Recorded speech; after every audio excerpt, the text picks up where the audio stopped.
श्रीराम. नमस्कार साधक बंधू भगिनींनो, चैतन्य उपासना या चॅनलवर मी सौ माधुरी कुलकर्णी आपले स्वागत करते. या चॅनलद्वारे आपण सोमवार ते शनिवार श्री ब्रह्मचैतन्य गोंदवलेकर महाराज यांचे शिष्य परमपूज्य श्री बापूसाहेब मराठे लिखित श्री महाराजांनी बाबांना असे घडविले या आठवणी स्वरूपातील पुस्तकाचा आस्वाद घेत आहोत. तसेच रविवारी श्री महाराजांच्या काही भक्तांचे अनुभव ऐकत आहोत. श्री महाराजांना त्रिवार वंदन करून मी आज आपणास श्रींचे एक थोर शिष्य परमपूज्य अण्णासाहेब वर्टीकर यांच्या कन्या डॉक्टर सौ माधुरी अजित नाडकर्णी राहणार नेरूळ नवी मुंबई यांना श्रींचा आलेला अनुभव त्यांच्याच शब्दात कथन करणार आहे. माधुरी मावशी सांगतात, श्रीराम. माझ्या दुसऱ्या मुलाच्या जन्माच्या आधी व नंतरच्या घटनांसंदर्भात आलेला श्री महाराजांच्या प्रेमाचा अत्यंत अद्भुत अनुभव सांगण्याचा मी आज आपणास प्रयत्न करते. आता हा माझा मुलगा 42 वर्षांचा झाला आहे. त्याच्यावेळी प्रेग्नन्सीत 5व्या महिन्यात मी वाशीतील एका गायनोकॉलॉजिस्टकडे तपासणीसाठी गेले असताना अत्यंत गंभीरपणे त्या म्हणाल्या, बाळाचे डोके हाताला लागत नाही. त्यांच्या या वक्तव्यामुळे मी थोडी अस्वस्थ झाले, परंतु नंतर मनाची समजूत घातली की आपण फार लवकर तपासणी करत आहोत. त्यात डॉक्टरसुद्धा नवशिकी आहे, त्यामुळे नसेल लागले कदाचित. पुढे 7व्या महिन्यात ठाण्यातील एका प्रथितयश सिनियर डॉक्टरांना देखील बाळाचे डोके हाताला लागले नाही. तेव्हा देखील मी स्वतःला सांभाळले. पण 9वा महिना लागल्यावर अहमदाबादला गेल्यावर माझे मेडिकलमधील प्रोफेसर डॉक्टर श्री रमण नाडकर्णी सरांनी आपल्या ज्युनियर असिस्टंटला बोलावून जेव्हा ते म्हणाले, अगं येशू, बाळाचे डोके हाताला लागते का बघ जरा, तेव्हा मात्र माझ्या पायाखालची जमीन सरकली. कारण हे डॉक्टर एशियातले नंबर 1 होते. 9व्या महिन्यात डोके एखाद्या मोठ्या नारळासारखे हाताला लागते. डोक्याशिवाय असलेले बाळ जन्मल्याबरोबर मरते, कारण त्याला कवटी व मेंदू दोन्ही नसते. या सर्व प्रकाराने मला अतिशय धक्का बसला. मी चिंतातूर झाले. घरी आल्यावर मला आता तुमच्याशिवाय कोणीही नाही या भावनेने श्रींच्या समोर बसून खूप रडले. त्यांना कळवळून प्रार्थना केली. अश्रुपूर्ण नेत्रांनी म्हणाले, माऊली, आपल्या या लेकराचं, एका मातेचं दुःख हरण करा. अशा तऱ्हेने श्रींपाशी मन मोकळे करताना मनाचा बांध फुटला असताना कसे कोणास ठाऊक, पण अचानक माझे यजमान सहज बोलून गेले, अगं 5000 माळा ओढ, सगळं नीट होईल. वस्तुतः हे नास्तिक नसले तरी माळा ओढणारे नक्कीच नाहीत. तोंडाला येईल ते बोलले, झालं असं वाटलं. इतक्या माळा शक्य तरी आहेत का? मी त्यांच्यावर थोडी चिडले देखील. परंतु माझी आई म्हणाली, अगं तू महाराजांना गाऱ्हाणे घालत होतीस ना, मग त्यांनीच हे सांगितले असावे. त्यांना काही अशक्य आहे का? परमपूज्य भाऊसाहेब केतकर म्हणायचे ना, महाराज काय भिंतीतून देखील बोलतील, त्यांना काय अशक्य आहे. नंतर आईने सुचवले, अगं स्वतःला एका बेडरूममध्ये कोंडून घे आणि रात्रंदिवस होतील तितक्या माळा ओढ. श्रींची हीच आज्ञा दिसते या भरवशावर मी देखील कंबर कसली व होतील तेवढ्या जास्तीत जास्त माळा करायचा दृढ निश्चय केला. फक्त जेवायला व वॉशरूमला मी बाहेर यायचे. वात्सल्यमूर्ती श्रींची कृपा अशी की माझ्या 5000 माळा पूर्ण झाल्या. नव्हे दयासिंधू श्रींनीच त्या करून घेतल्या आणि दुसऱ्याच दिवशी या आमच्या मुलाचा जन्म झाला, तोही अगदी नॉर्मल. असो, परंतु परीक्षा अजून संपली नव्हती. पुढील 3 महिने फार खडतर होते. आमची सर्वांची सत्वपरीक्षाच होती. अत्यंत कठीण परिस्थितीत श्रींवरील आमची श्रद्धा निष्ठा डळमळीत तर होत नाही ना, याची जणू माऊली परीक्षा घेत होते. झाले असे की जन्मल्याबरोबर हॉस्पिटलमध्येच कुणातरी आयाचे स्टॅफिलोकोकल इन्फेक्शन बाळाला लागले असावे व त्यामुळे घरी आणल्यावर त्याच्या अंगावर फोड येऊ लागले. खरे तर या अशा इन्फेक्शनमध्ये मूल दगावते, वाचण्याची शक्यता नसते, कारण जंतू इतके भरभर वाढतात की काही दिवसातच मेंदूत पोहोचतात व मेनिंजायटिसने मूल दगावते. त्यातच पीडियाट्रिशियनने दिलेल्या अँटीबायोटिक्सना रेझिस्टन्स होते. त्यामुळे 6व्या दिवशी बाळाच्या मानेत ॲब्सेस झाले. त्यावर दुसऱ्या पीडियाट्रिशियन सर्जनकडे ऑपरेशन करून घेतले. डॉक्टरांनी लिहून दिलेल्या 15 अँटीबायोटिक्सपैकी फक्त 3 त्याला लागू पडत होती. त्यातील 2 एवढ्या लहान बाळाला चालणारी नव्हती. शेवटी क्लोक्सासिलिन नामक एक इंजेक्शन सकाळी व रात्री मी स्वतः मन घट्ट करून बाळाला देत होते. हे अँटीबायोटिक जंतूंना मारणारे नाही तर थोपवणारे होते. त्यामुळे कोर्स संपला की आठवडा 10 दिवसांनी परत एखादा फोड दिसला की मध्यरात्री लगेच डे अँड नाईट मेडिकल स्टोअरमधून माझा भाऊ मनोहर इंजेक्शन्स घेऊन यायचा. परत कोर्स सुरू. त्यातच हे औषध बाजारातून गडप झाले. मग मनोहरने त्याच्या डॉक्टर मित्रांकडून त्यांना सॅम्पल म्हणून आलेली इंजेक्शन्स गोळा केली. शेवटी मुंबईत आल्यावर आमच्या नात्यातल्या एका पीडियाट्रिशियन डॉक्टरांनी जे अँटीबायोटिक सुरू केले त्याने हे पूर्ण बरे झाले. पण नंतर बाळाला न्यूमोनिया झाला. परत हॉस्पिटलची वारी सुरू झाली. दादरच्या डॉक्टर आठवलेंकडे बाळाच्या हातात ग्लुकोजमधून औषधे व नाकात ऑक्सिजनची नळी घालावी लागली. त्यावेळी माझी आत्या माझ्याबरोबर होती. इथे दयासिंधू श्रींच्या प्रेमाचा, ममतेचा, वात्सल्याचा आणखी एक अनुभव आला. 3-4 दिवस होऊन पण बाळाचा श्वासाचा त्रास वाढतच होता. 2-2.5 महिन्याचे मूल ते.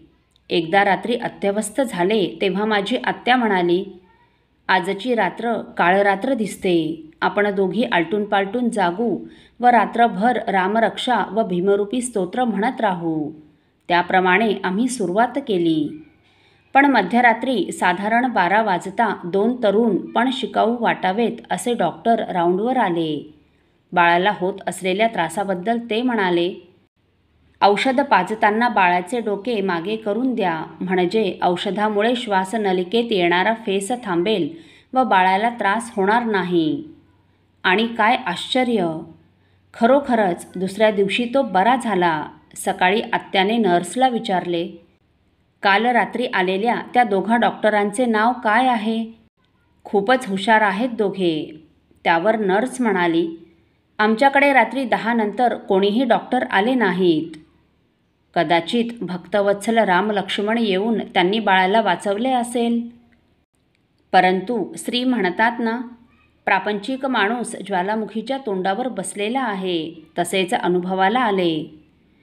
आता हे बरे झाले नाही तोपर्यंत कफ पोटात जाऊन अतिसार व उलट्या सुरू झाल्या. ठाण्याला एका मोठ्या डॉक्टरांकडे ॲडमिट केले तेव्हा देखील ही आत्याबरोबर होतीच. घरी गेल्यावर रात्री तिला स्वप्नात असे दिसले की जोराचे वादळ सुटलेले असून श्री महाराजांनी बाळाला अलगदपणे त्यांच्या कुशीत घेतलंय व त्यांची बैठक फडफडते. पण वादळ काहीही करू शकत नाही. स्वप्नातच तिने महाराजांना प्रार्थना केली, इतक्या लहान बाळाला होत असलेला इतका त्रास कसा बघवतो आपल्याला? त्याचे दुखणे मला द्या, मी ते भोगायला तयार आहे. अर्थात ही गोष्ट मला नंतर कळली आणि खरोखरच दुसऱ्या दिवशी बाळाला बरे वाटते म्हणून फोन केला तेव्हा कळले की आत्या सायन हॉस्पिटलला लूज मोशन्ससाठी ॲडमिट होती व एकावर एक ग्लुकोजच्या बाटल्या चालू होत्या. इथे वडापाव खाल्ल्याचे निमित्त झाले. महाराजांनी किती म्हणून सांभाळले. इतक्या दिव्य अग्निपरीक्षेतून महाराजांशिवाय कोण पार करणार? लेकराला अगदी मृत्यूच्या जबड्यातून बाहेर खेचून काढले. अहो, आज एवढ्या वर्षानंतर देखील तेव्हाचा एक एक दिवस, एक एक क्षण स्मरतो व श्री महाराजांच्या कृपा सिंधुत्वाच्या, भक्तवत्सलतेच्या, वात्सल्याच्या अनुभवाने कंठ दाटून येतो. श्रीराम समर्थ. साधकजन हो, शुद्ध बीजापोटी फळे रसाळ गोमटी या संतोक्तीप्रमाणे परमपूज्य अण्णासाहेब वर्टीकर यांच्यासारख्या ज्येष्ठ साधकांच्या पोटी जन्माला आलेल्या माधुरी मावशींच्या रक्ताच्या कणाकणात नामाचे बीजारोपण अगदी बालपणापासूनच झालेले आहे. श्रीज आपल्या घराचे कर्तापुरुष आहेत ही भावना अगदी लहानपणापासून हृदयावर कोरली गेलेली असल्यामुळे प्रेग्नन्सीच्या 9व्या महिन्यात देखील बाळाचे डोके हाताला लागत नाही असे पुन्हा डॉक्टरांकडून समजताच त्यांनी प्रथम श्री महाराजांचीच आळवणी केली. श्री महाराजांशिवाय आपल्याला कोणीही यातून बाहेर काढू शकणार नाही, तारू शकणार नाही, हाच त्यांचा भाव, हीच त्यांची श्रद्धा, हीच त्यांची निष्ठा होती. त्यामुळेच मावशींच्या यजमानांच्या मुखातून श्रींनीच त्यांना 5000 माळा जप करण्याचे सुचवले. अहो 5000 माळा म्हणजे 5 लाख जप. अगदी कमी अवधीत एवढा जप करणे शक्य आहे का? पण मावशींच्या आईच्या सूचनेवरून त्यांनी स्वतःला एका खोलीत कोंडून घेऊन अखंड नामाचा सपाटा लावला व अगदी थोड्या कालावधीत मावशींचा 5 लाख जप पूर्ण देखील झाला. एवढा जप होणे हे श्रींच्या कृपेशिवाय शक्य आहे का? आणि गंमत म्हणजे जप पूर्ण होताच त्याच्या दुसऱ्याच दिवशी पुत्र जन्मला, तोही अगदी नॉर्मल. अशा प्रसंगाचे वर्णन करताना संतश्रेष्ठ तुकाराम महाराज म्हणतात, जो काळ अग्नीप्रमाणे प्रखर होता तो हरिनामाने गंगेप्रमाणे शीतळ झाला. तुका म्हणे हळू झाला कढत शीतळू. पुढे देखील बाळाला श्वास घेताना होणारा त्रास प्रत्यक्ष रामलक्ष्मणांना देखील सहन झाला नाही व ते दोघे करुणासागर बंधू डॉक्टरांचे रूप घेऊन हजर झाले व त्यांनी बाळाला वाचवले. वैद्य एक पंढरी राव अंतर्भाव तो जाणे, रोगा ऐशा द्याव्या वल्ली जाणे झाली बाधा ते. तदनंतर होणारा अतिसार व उलट्या यांचा त्रास देखील श्रींनी नष्ट केला व त्या नवजात अर्भकाला जीवदान देऊन एका चांगल्या कुळात रामनामाने भारित वातावरणात त्याचे आध्यात्मिक पालनपोषण व उन्नती होण्याची सोय केली. तुका म्हणे दयावंता सदा चिंता दीनांची.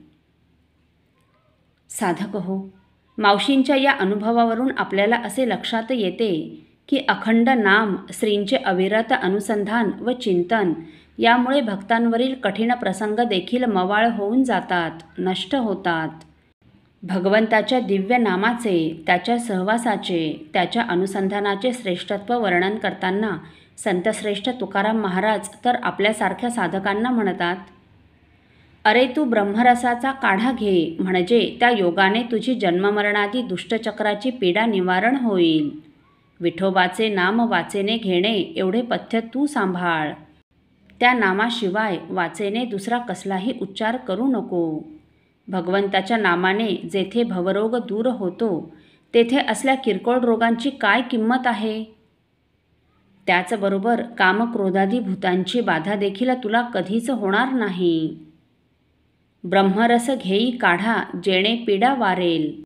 पथ्य नाम विठोबाचे आणिक वाचे न सेवी. भवरोगा ऐसे जाय आणिके काय क्षुल्लके. तुका म्हणे नव्हे बाधा आणिक कदा भूतांची. असो साधक हो, आपल्यापैकी कोणा श्रींच्या भक्तांना श्रींचे असेच काही अनुभव आले असतील तर इतर साधकांचे श्री महाराजांवरील व त्यांचा प्राण असलेल्या नामावरील प्रेम वृद्धिंगत व्हावेत या पवित्र हेतूने आपण मला ते 9422843253 अथवा सुनील दादांच्या 9892608401 या व्हॉट्सअप नंबरवर कळवावेत असे नम्र विनंती. श्रीराम समर्थ.